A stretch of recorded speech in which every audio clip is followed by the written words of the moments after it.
Black Phone 2 is once again directed by Scott Derrickson, and it stars Mason Thames, Madeleine McGraw, and Ethan Hawke. And in the sequel to the 2022 horror movie, 4 years after escaping the grabber, Finney is struggling with his life after captivity, but when his sister begins receiving calls in her dreams from the Black Phone and seeing disturbing visions, the siblings become determined to solve the mystery and confront a killer who has grown more powerful in death. I was a big fan of the original Black Phone. I think it was a really tense thriller about a kid who has to learn to stand up for himself. It was just a very solid movie.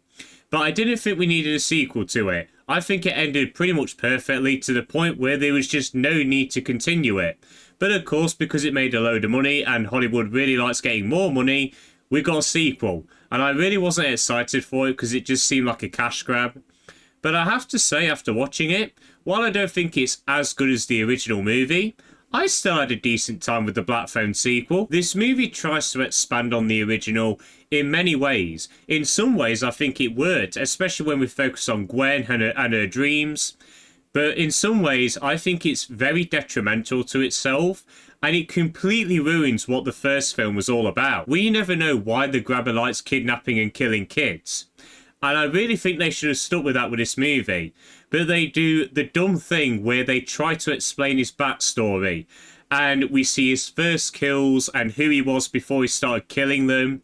And I really did not like that. So well done, movie. You've just wiped away all intrigue for this character. However, I did like one inclusion to the lore of the grabber because it made the conflict feel a lot more personal.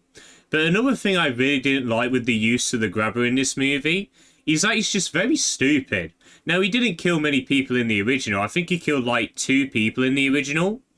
And despite a low body count, he's still very threatening because Finney cannot get out of the basement. He has to use his wit and his skills to try and escape, which he eventually does. With this movie, the grabber is so incredibly stupid that it's honestly just laughable and there is no tension. In fact, the whole plot setup is basically just the grabber being very stupid. They try and explain it away like, oh, they're meant to be here. He wanted them to be here. But why here? Because you are leading them to the exact thing that they need to get to stop you. How the flip does that work? How did you not think about that for 1 second? You see what I mean? It's just so stupid. And it completely ruins any threat that this character had. And all of these problems lead into my biggest complaint with this movie, which was the final confrontation between the grabber and the siblings. Throughout the movie, it's taking itself so seriously. It's a very serious movie with some fantastical elements in there.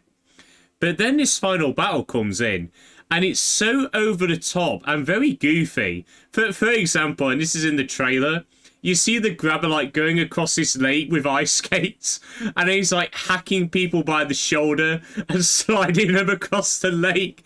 And then all of a sudden some characters have like Stranger Things powers like 11. And it's like, what is going on here? And we are told that the grabber is far more powerful now that he's dead. Well, it don't seem like it, because they pretty much take him down quite easily. So again, there's no tension. There's no threat. The grabber's very stupid in this movie. You've basically just ruined the entire character. However, I do think one improvement that this movie did make over the original was the dream sequences. Now, I wasn't a big fan of the dreams in the original movie. They just felt tapped on. They just felt like a lazy plot device so it could get to the next scene and eventually get to the point where Finney escapes and his sister finds him. It just all felt a little bit lame.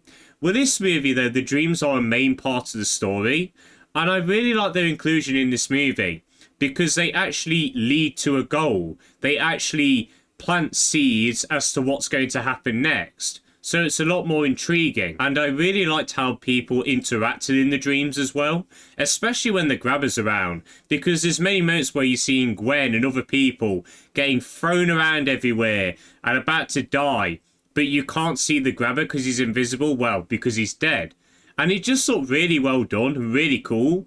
And those were the moments where there was some actual tension. I also liked how they continued some of the character arcs as well, especially Finney. Now they could have easily just reset his character art to make him this scared teenager where people are laughing at him and making fun of him because, oh, he was captured by the grabber.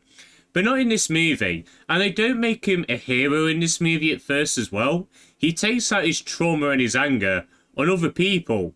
Basically, there's that metaphor of, oh, he's becoming the grabber now. He's becoming the violent one. And I really liked his arc in this movie.